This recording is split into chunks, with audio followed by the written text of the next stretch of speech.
Syederalun, Anies Baswedan mengungkapkan beberapa poin terkait pertemuannya dengan Ketua Umum Partai Demokrat Agus Harimurti Yudhoyono di kantor DPP Partai Demokrat Menteng, Jakarta Pusat pada Jumat 7 Oktober 2022 pagi. Berikut informasi selengkapnya. Tadi disampaikan tidak mungkin dikerjakan sendirian. Tidak mungkin dikerjakan sendirian. Ini harus dikerjakan, bukan 1 orang, bukan 2 orang, bukan 5 orang, bukan 10 orang. Ini perlu dikerjakan berjuta-juta orang secara bersama-sama.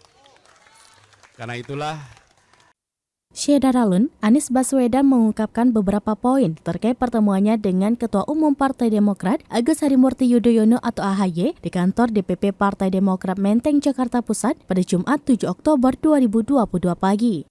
Sebagaimana diketahui, Anies disambut langsung oleh AHY dan istrinya Anissa Pohan beserta pengurus dan para kader DPP Demokrat ketika tiba di kantor DPP Demokrat.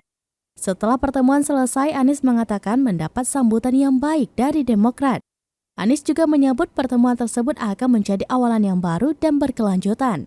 Dalam kesempatan itu, Anies menjelaskan dirinya akan melanjutkan komunikasinya dengan Partai Keadilan Sejahtera atau PKS.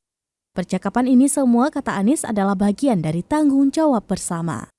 Bukankah itu semangat dari keberlanjutan dan perubahan, continuity and change? Mas Anies memiliki visi dan spirit yang sama. Oleh karena itu, tidak heran ketika chemistry yang terjadi juga makin kuat karena... Demikian informasi terkini, Syederalun, saksikan terus beragam informasi terkini dan menarik lainnya di kanal YouTube Serambi On TV dan juga Facebook seramines.com.